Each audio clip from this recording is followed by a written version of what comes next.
Hello everyone. Our next topic is derivation of Schrödinger wave equation.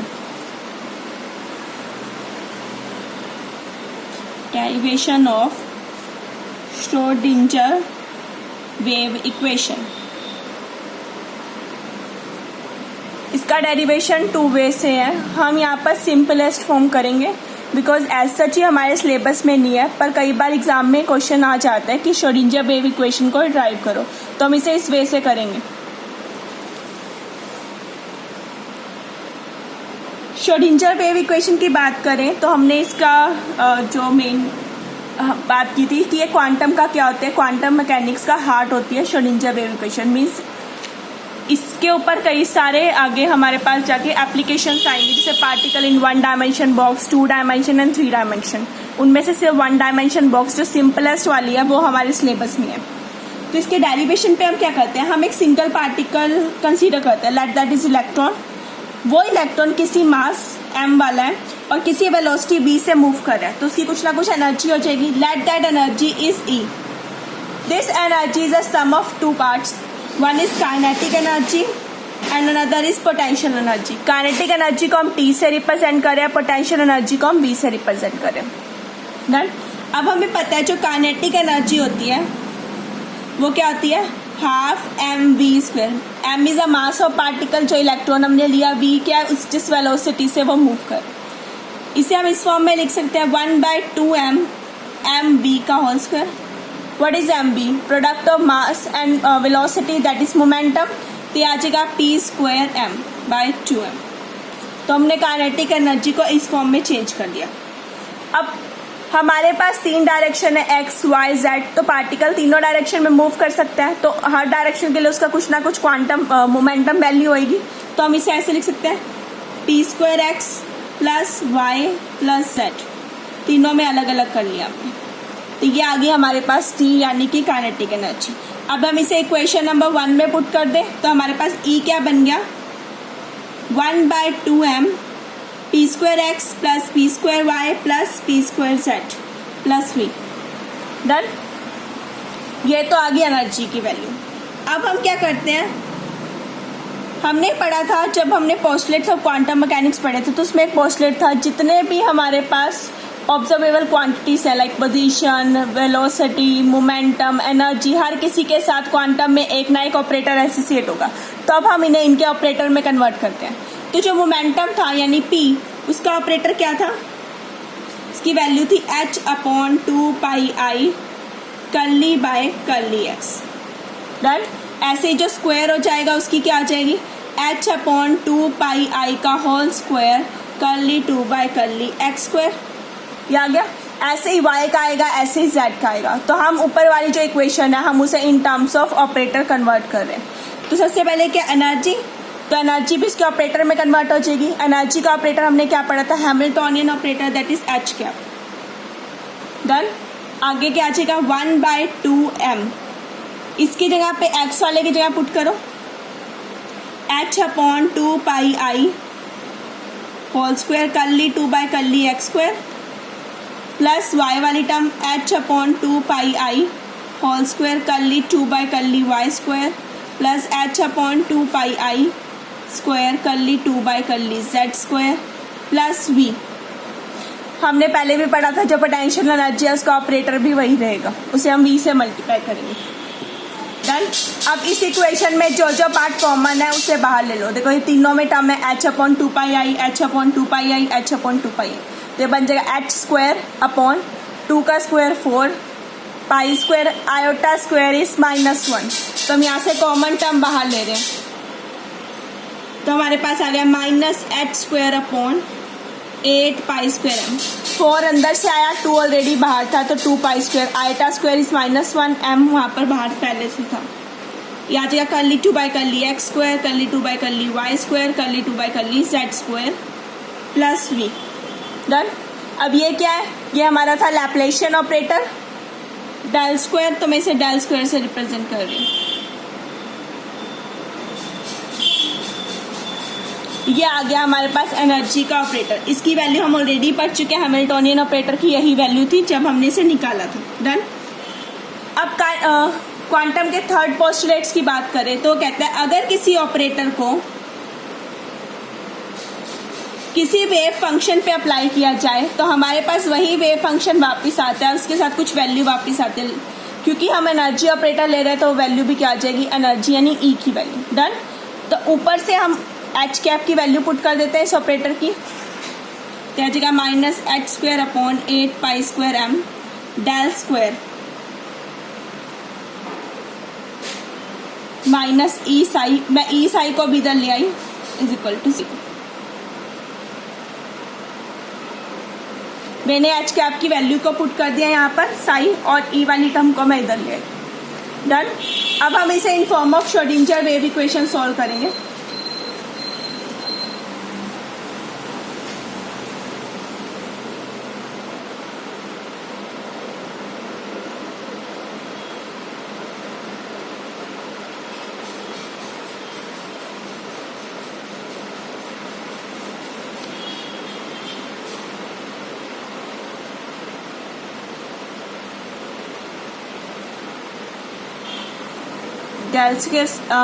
तो हम इसे in the terms of Schrödinger wave equation निकाल रहे हैं, तो हम इसे लिख रहे हैं डेल स्क्वायर h²/8π²m।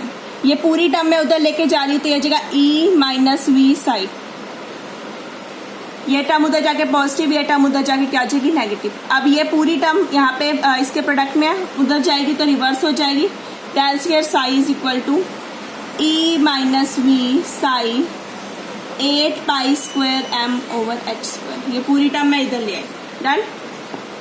अब ये टर्म भी मैं इधर लेके जाऊंगी तो मेरे पास क्या आएगा, del square psi plus 8π²m/h² into E minus V psi equal to 0। Done. ये पूरी टर्म उधर गई, इधर 0 आ गया, मैंने जस्ट रिवर्स करके लिख दिया। तो ये आ जाती है हमारे पास श्रोडिंजर वेव इक्वेशन। आप चाहे तो डेल स्क्वायर को खोल के यानी कर्ली 2/कर्ली x² कर्ली 2/कर्ली y² कर्ली 2/कर्ली z² की फॉर्म में भी लिख सकते हो। ये है हमारी मेन श्रोडिंजर वेव इक्वेशन, और ये इसका सिंपलेस्ट डेरिवेशन है जिसमें हमने एक एनर्जी कंसीडर की, पार्टिकल जो मूविंग पार्टिकल है उसकी एनर्जी थी sum of potential plus kinetic energy. Potential energy का सिंबल v, काइनेटिक का t। काइनेटिक को हमने इन टर्म्स ऑफ मोमेंटम लाए, फिर उसे एक्स वाई जेड डायरेक्शंस में कन्वर्ट किया, फिर उसके ऑपरेटर में उसे कन्वर्ट किया, और लास्ट में हमने इसे सोल्व किया। डन। तो यह श्रोडिंजर वेव इक्वेशन। नेक्स्ट है इसकी मेन एप्लीकेशन और इस चैप्टर का एक और main topic, that is particle in one dimension box.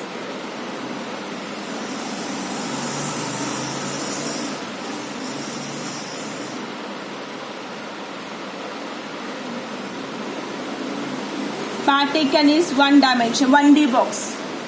एक ही डायरेक्शन की बात करेंगे, मीन्स जो 3 कोऑर्डिनेट है एक्स वाई जेड, उनमें से एक कोऑर्डिनेट हमारे पास बचेगा।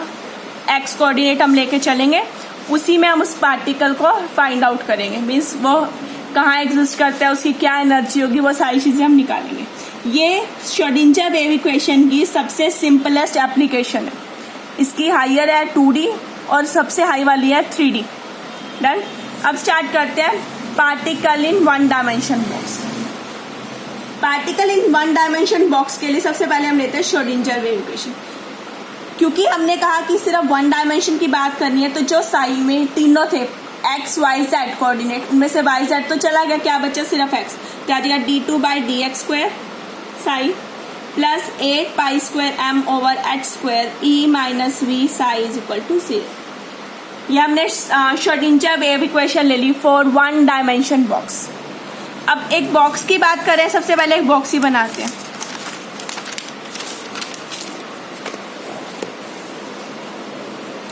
मैंने एक वन डायमेंशन बॉक्स कंसीडर किया,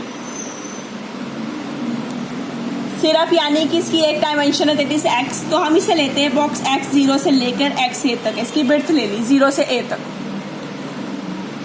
अब हमारे अकॉर्डिंग जो पार्टिकल है वो इस बॉक्स के अंदर है और मूव कर रहा है। जब मूव कर रहा है तो उसकी पोटेंशियल एनर्जी क्या आ जाएगी, विद इन अ बॉक्स क्या आ जाएगी, 0।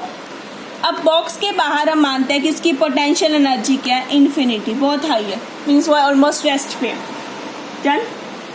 सबसे पहले हम 2 केस कंसीडर करते हैं, क्या पार्टिकल बॉक्स के अंदर होगा या पार्टिकल बॉक्स के बाहर होगा। सबसे पहला case outside the box. Outside की बात करें, श्रोडिंजर वेव इक्वेशन लिया हमने d2 psi by dx² plus 8π²m/h²। E minus V psi is equal to 0। Done. हमने कहा बाहर जो है वी यानी कि पोटेंशियल एनर्जी क्या है उसकी इन्फिनिटी, तो मैं यहाँ पे इन्फिनिटी पुट कर दूँ आउटसाइड द बॉक्स के लिए, तो ये बन जाएगा मेरे पास d2 psi over D X square plus 8 pi square M H square E minus infinity psi is equal to 0।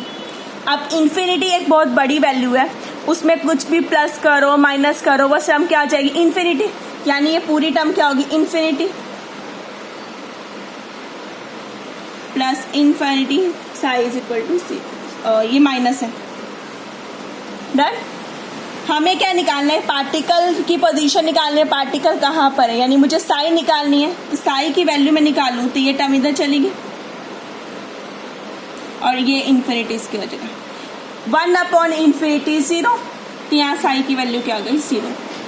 Sai क्या एक तरह की प्रोबेबिलिटी, और वो 0 आने का मतलब है कि पार्टिकल बॉक्स के बाहर नहीं जा सकता, बाहर निकलने की इसकी चांसेस क्या है बिल्कुल नील यानी 0 है, तो पार्टिकल बॉक्स के बाहर नहीं है, पार्टिकल कहाँ है बॉक्स के अंदर। अब हमें ये तो पता लग गया कि पार्टिकल बॉक्स के बाहर नहीं अंदर है, अब हम अंदर उसकी पोजीशन एनर्जी और ये सारी चीजें निकालेंगे। तो अब हम लेते हैं दूसरा केस यानी इनसाइड द बॉक्स। फिर से श्रोडिंगर वेव इक्वेशन लेंगे।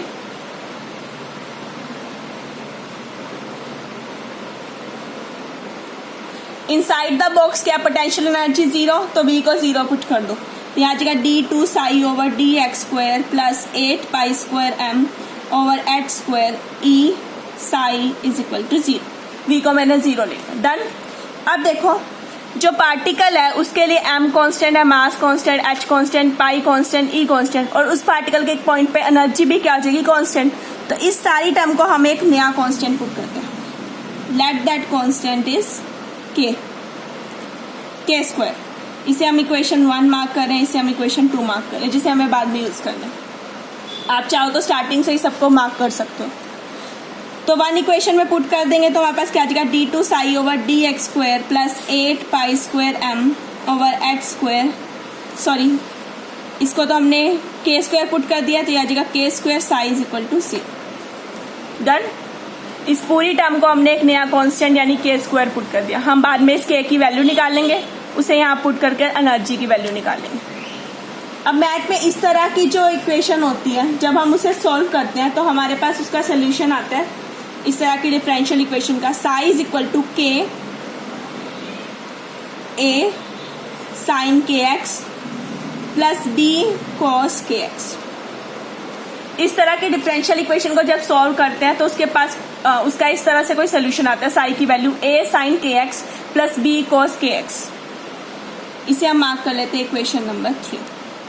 डन।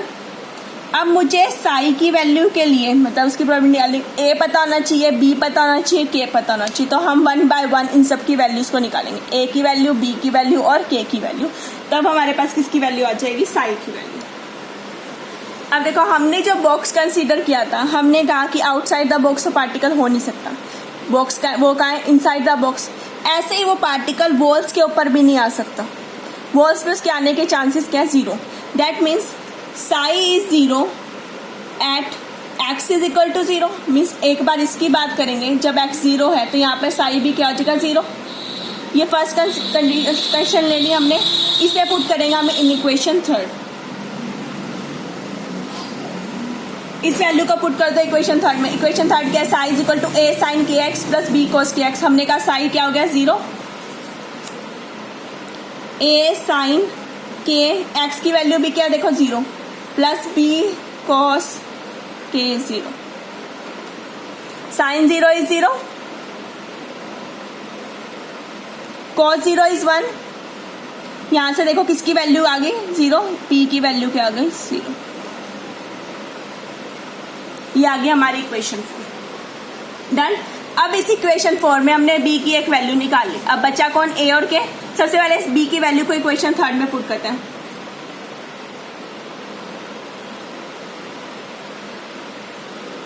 इक्वेशन 3 में वैल्यू पुट करेंगे तो साई आ जाएगा हमारे पास a साइन के एक्स, यानी b वाली टर्म वहां से क्या होगी खत्म हो गई।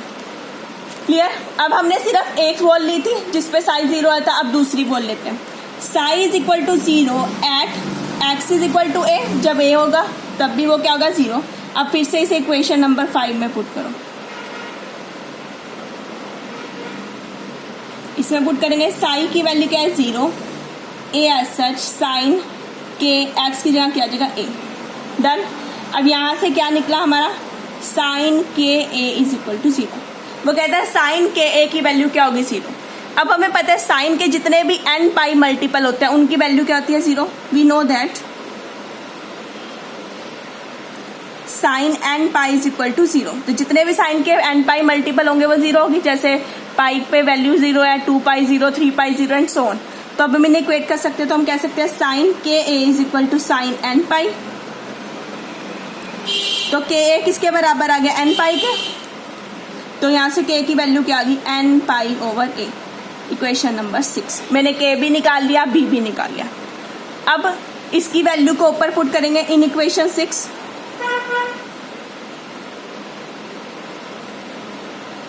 इक्वेशन 5 में पुट कर दें के की वैल्यू। तो साई क्या आ गया a साइन के की जगह क्या आ गया n pi over a x। Equation number 7। Done. अब हम इसी के की वैल्यू को अपनी एनर्जी वाली टर्म में पुट कर सकते हैं, यानी इक्वेशन नंबर 2 में पुट करते हैं।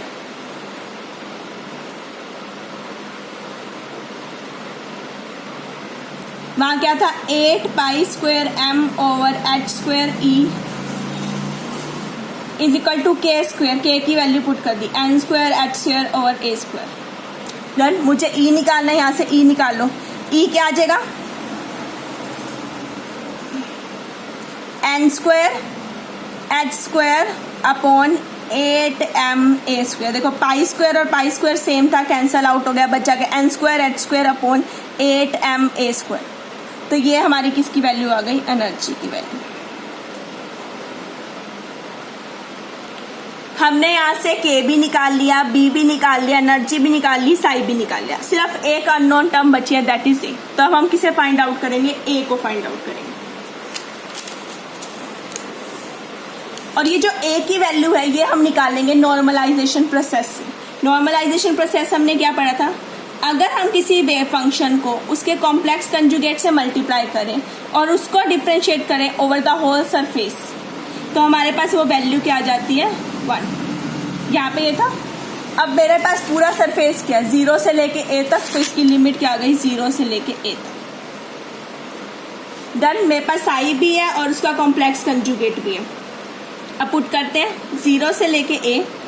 साई की वैल्यू पुट कर दो a sine n pi a x। हमने जो पीछे निकाली है साई की value a sine n pi a x मैंने यहाँ पर पुट कर दी। डन। ऐसे ही दूसरी वैल्यू पुट करेंगे तो इसका क्या हो जाएगा स्क्वायर। यहाँ पे साई और साई स्क्वायर क्या बराबर। डन। मैंने पुट कर दिया over dx is equal to 1। दोनों सेम थी तो दोनों पूरी टर्म का क्या हो जाएगा स्क्वायर। अब a स्क्वायर है वो तो एक कांस्टेंट है जिसको मुझे निकालना है, उसको मैं बाहर ले रही हूँ। अंदर बचा 0 से a sine square n pi a x dx। अब मुझे इसका इंटीग्रेशन करना है। अब स्क्वायर का इंटीग्रेशन इजी नहीं है तो हम इसे किसी ना किसी फॉर्मूले में टर्न करते हैं। तो हमें पता है 2 साइन स्क्वायर x किसके बराबर होता है 1 माइनस कोस 2x के। हम यहाँ पर ये फॉर्मूला यूज कर रहे हैं 2 sine square x is equal to 1 minus cos 2x, क्योंकि सिंपल को इंटीग्रेट करना इजी है।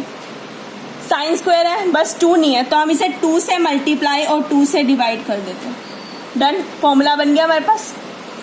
तो अब इसे सॉल्व करेंगे तो आ जाएगा a square upon 2 sine square x की जगह क्या आ जाएगा 1 माइनस कॉस 2।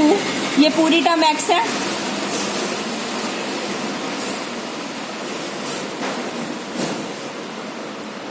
इसकी जगह पर मैंने फॉर्मूला पुट किया। अब हम इसे क्या करते हैं इंटीग्रेट करते हैं। यहाँ आ जाएगा a स्क्वायर ओवर 2। जब इंटीग्रेट किया हमने x का इंटीग्रेशन क्या आ गया 1 का इंटीग्रेशन क्या आ गया x माइनस cos का इंटीग्रेशन क्या हो जाएगा sine 2n pi a over x। Done. Over x के साथ जो टर्म होएगी वो नीचे आ जाएगी। x के साथ क्या टर्म है 2n पाई ओवर a, तो वो क्या आ जाएगी नीचे। लिमिट आ गई 0 to। हमने पढ़ा था जो कोस है उसका डिफरेंशिएशन होता है माइनस साइन, और इंटीग्रेशन उल्टा होएगा, इंटीग्रेशन हो जाएगा प्लस साइन। डन, मैंने उसे पुट कर दिया। लिमिट आ गई 0 to a इक्वल टू क्या है 1, वही चले जा रहा है राइट हैंड साइड। अब लिमिट पुट करते हैं x की जगह a और -0, a की जगह x में पहले a पुट किया minus sine 2n pi a into a over 2n pi by a, -0 minus minus plus sine 2n pi over a into 0 over 2n pi by a, put कर दिया equal to 1। अब ये तो a ही है, यहाँ पे देखो a से a कैंसल, क्या बचेगा 2n पाई। हमने अभी पढ़ा था साइन के जितने भी n पाई मल्टीपल होते हैं उनकी वैल्यू क्या होती है 0, तो ये टर्म क्या हो गई 0, -0 है ही प्लस साइन 0 0, तो हमारे पास ये बचा। तो मुझे यहाँ से क्या निकालना है, a की वैल्यू निकालनी है, कैपिटल A की, तो वो क्या आ जाएगी, ये 2 इधर गया, a इधर गया, उसका रूट आ गया, तो a की वैल्यू क्या आ गई √2/a। अब इस a की वैल्यू को हम यहाँ पर पुट कर रहे हैं साई में, यानी क्वेश्चन नंबर 7 में।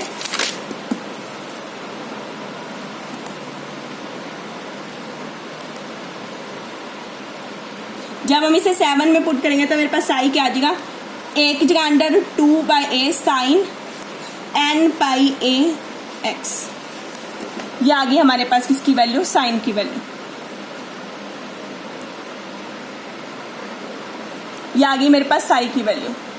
डन, ये आ गया हमारे पास wave function for 1 dimension box, जिसके लिए हमने a भी निकाल लिया, b भी, जितने भी कांस्टेंट हमने खुद लिए थे a b के सब की वैल्यू निकाल ली। a यहाँ पर क्या है, जो बॉक्स हमने लिया स्मॉल a उसकी विड्थ है 0 से लेके a तक।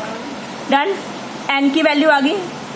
अब एक चीज और, यहाँ पर जब हमने एनर्जी की बात की थी n² h² अपॉन 8ma², तो यहाँ जो n होगा वो 0 1 2 3 so on कुछ भी हो सकता है, बट यहाँ पर हम इसकी वैल्यू 0 नहीं लेते, इसे 1 से स्टार्ट करते हैं। 0 ना लेने का रीजन क्या है, अगर मैं n को 0 पुट कर देती हूँ, यहाँ पे n क्या हो गया 0, तो एनर्जी भी क्या हो जाएगी 0, एनर्जी 0 हो गई।